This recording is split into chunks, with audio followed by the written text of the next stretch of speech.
ہم شکر گزار ہیں خداوند متعال کی بارگاہ میں اس جمع غفیر پر کہ جو آج اس متروک شدہ فریضہ الہی کہ جس کو امت نے ترک کر دیا تھا، جس کو امت بھول گئی تھی، جس کو امت نے چھوڑ دیا تھا، آج ان حسینی جوانوں نے، خواہ وہ شیعہ حسینی ہوں، خواہ وہ سنی حسینی ہوں، بلکہ تمام وہ طبقات جو غیور العوام ہیں، جو غیرت کا ثبوت دے کر اور ایک حسینی ہونے کا ثبوت دے کر اس پریس کلب میں آ کر اس الہی فریضے کو زندہ کیا ہے اور آ کر مظلومین جہان کے ساتھ اظہار یکجہتی کیا ہے اور ظالمین سے اظہار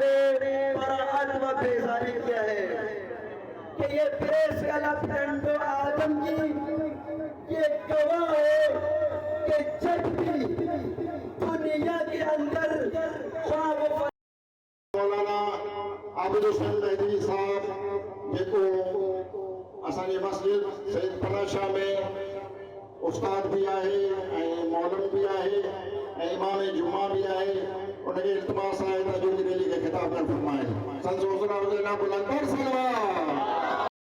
اس نے کھول کے کہا کہ افغان کے رہبر کو گھبرانا چاہیے بہت اب یہ میدان بتائے گا کہ کون ڈرتا ہے اور کون گھبراتا ہے رہبر نے جو فرمایا ہے کہ یہ خطے پہ جنگ ہوگی اور واقعی ہوگی یہ جنگ پھر ان کے مفادات پوری زمین پر غیر محفوظ ہو جائیں گے اس کا یہ مطلب نہیں ہے کہ ایران پر حملہ کر کے رہبر پر حملہ کر کے پھر یہ آسانی سے سارے ملکوں میں تفریح کے طور پر عراق میں گھومیں گے عرب دنیا میں گھومیں گے ہندوستان پاکستان میں گھومیں گے ترکی اور آذربائیجان میں گھومیں گے یورپ اور افریقہ میں گھومیں گے پھر آزادی سے پھر آپ کو سارے اور انشاءاللہ یہ اتنا بزدل ہے کہ جب آپ اپنا جذبہ دکھائیں گے انشاءاللہ تو یہ ابراہا آپ کے نعروں سے ہی نابود ہو جائے گا اسے ہی کریں گے کشمیر بھی آزاد کریں گے انشاءاللہ فلسطین بھی آزاد کریں گے اور اپنے رہبر کے ساتھ کھڑے ہوں گے انشاءاللہ اور اس راہ میں یا ہمیں بدر و خیبر جیسی فتح نصیب ہوگی یا کربلا جیسی سعادت نصیب ہوگی دونوں میں سے جو نتیجہ نکلے ہمارے لیے وہ اعزاز ہے